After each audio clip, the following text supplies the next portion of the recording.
Senhor Presidente da República, Senhor Presidente da Assembleia da República, Senhor Primeiro-Ministro e demais membros do Governo, Senhoras e Senhores Deputados, ilustres convidados. Subo a esta tribuna com emoção e orgulho para saudar o 25 de abril de 1974 e todas as suas conquistas, e com a firme convicção de que na Casa da Democracia devemos assinalar esse dia maior de Portugal. Assinalar o dia inicial, inteiro e limpo, onde emergimos da noite e do silêncio, como tão bem escreveu Sofia de Melbrenner. Saudar o 25 de abril do Portugal plural, da democracia representativa. Saudar o 25 de abril da liberdade, da tolerância, da igualdade. O 25 de abril da democracia, da descolonização, do desenvolvimento. O 25 de abril da paz, da abertura ao mundo, dos sonhos e do futuro. Saudar esse dia em que o jovem capitão Salgueiro Maia, com coragem, sem medo, com bravura e carregado de sonhos e utopia, capitaneou a coluna de militares que derrubou a ditadura de 48 anos.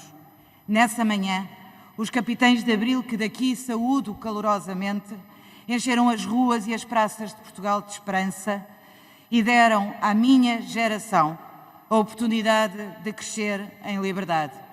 A todos, e permitam-me que pela amizade recordo o capitão de abril e deputado muitos anos da minha bancada, Marcos Júnior, o meu sincero obrigada.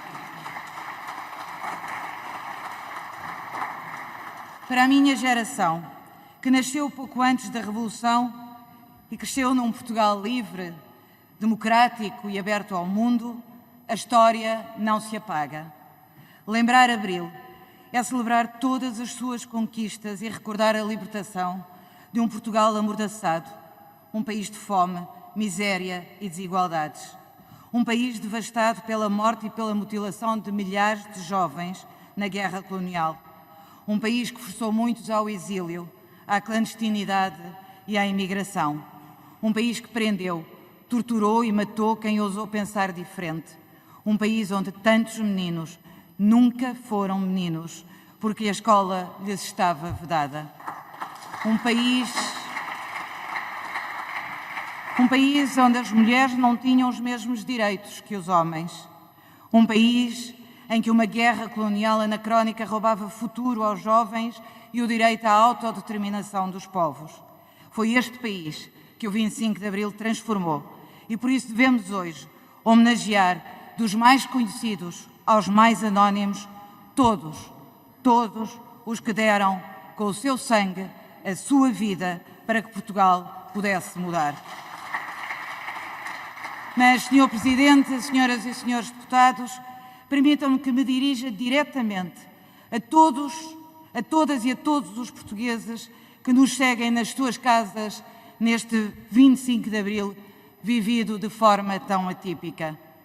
Quero, em primeiro lugar, prestar homenagem a todos os que estão em confinamento social, mas deixar uma palavra de solidariedade às vítimas e também a todos os portugueses que estão a enfrentar esta pandemia de forma exemplar. Estamos todos juntos a enfrentar a pandemia, cumprindo todas as normas da Direção-Geral de Saúde.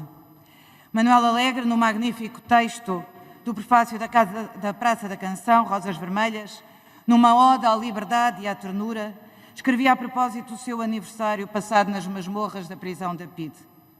Em maio de 63, eu estava na cadeia, isto é, de certo modo, eu estava no meu posto. Muitos estiveram, então, nos seus postos, de diferentes modos, todos inconformados com a perpetuação da ditadura.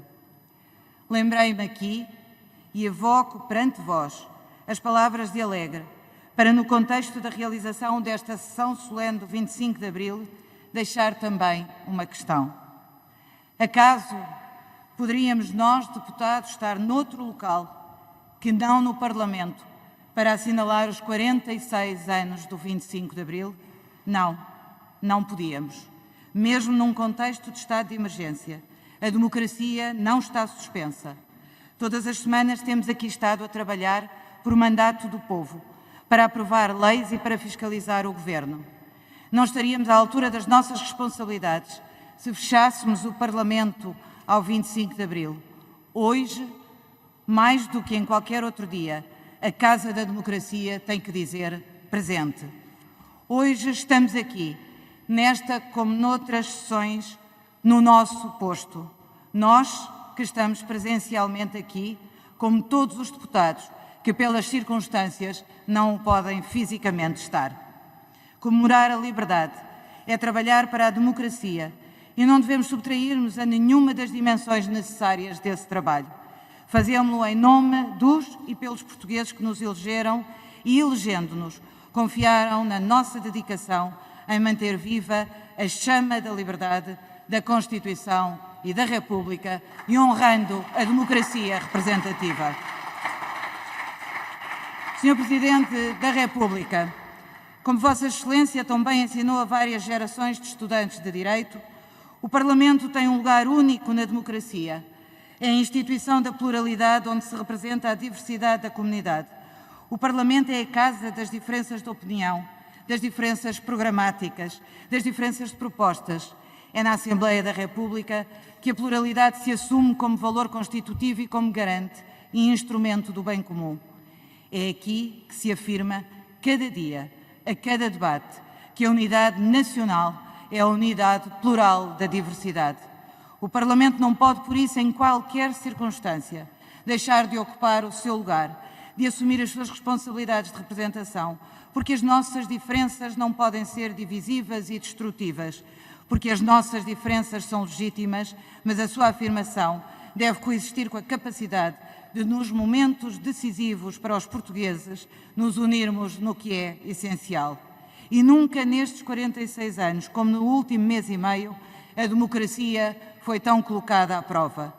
Nenhum de nós imaginaria que em 2020 estaríamos limitados na nossa liberdade por uma pandemia, um inimigo invisível que nos impôs circunstâncias que conduziram à declaração do estado de emergência. Mas a democracia que conquistámos no 25 de Abril está consolidada e viva. E por isso estamos a conseguir usar com moderação os poderes de exceção. E por isso garantimos na emergência o papel do Parlamento no equilíbrio de poderes que garante o Estado de Direito. E por isso um Parlamento que nunca interrompeu o seu funcionamento e que não foi suspenso na emergência.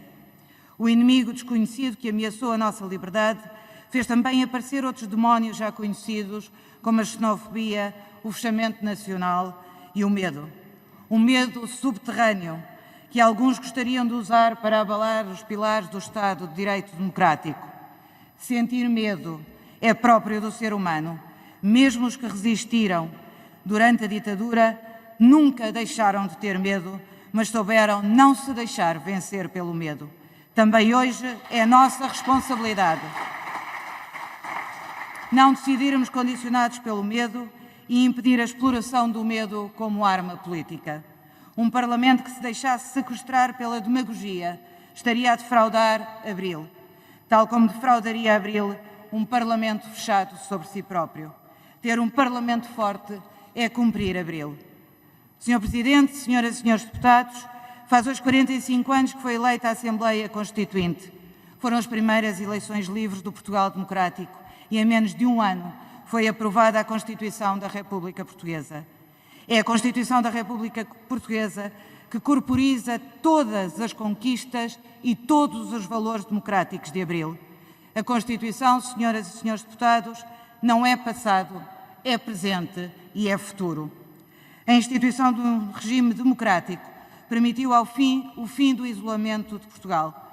A visão de Mário Soares levou-nos à integração europeia e, como essa integração nos trouxe desenvolvimento e esperança num mundo melhor, mais pacífico, mais igual e mais solidário. Importa, pois, hoje olhar para o nosso papel na União Europeia e para os desafios que se colocam ao projeto europeu. Nunca os cidadãos foram tão exigentes face ao projeto europeu. As notícias que recebemos da Europa alternam entre o bom, o mau e o incerto. Mas no que depender de nós, Grupo Parlamentar do Partido Socialista, a Europa sairá reforçada nesta crise, fará parte da sua solução e não dos problemas gigantescos que temos pela frente. Esperemos que todos queiram partilhar este nosso sentimento de reforço da Europa. Evocar o 25 de Abril não é apenas comemorar, é renovar o compromisso com a liberdade, a democracia, o desenvolvimento, o bem-estar que felizmente tem sido consensual na sociedade portuguesa. E durante tanto tempo, de tão consensual que foi, nos temos esquecido que a liberdade é uma flor delicada. Foi recentemente divulgado que há mais ditaduras no mundo do que democracias. E se não há razões para estarmos pessimistas em Portugal, temos que estar atentos às situações noutros pontos do mundo. O nosso compromisso com a liberdade, enquanto pessoas com responsabilidades políticas, renova-se todos os dias na nossa capacidade de ouvir as pessoas, sentir os seus problemas, de olhar com respeito as diferentes opiniões, na nossa capacidade de trabalhar para o bem comum. Estes meses mostraram que a adversidade não tem que tolher a liberdade. Os próximos anos, demonstração que a liberdade não é apenas a mais justa, mas também a mais eficaz forma de construir a prosperidade. Este é o próximo desafio das nossas vidas. Mobilizemos todos para ganhar em abril, mais uma vez, a nossa liberdade individual e coletiva. E a todos os portugueses deixo as palavras de Torga. Recomeça. Se puderes, sem angústia e sem pressa. E os passos que deres neste caminho duro do futuro, dá-os em liberdade. Enquanto não alcances, não descanses de nenhum futuro, queiras ser só metade. Abril é de todos os portugueses. Viva o 25 de Abril, viva a liberdade!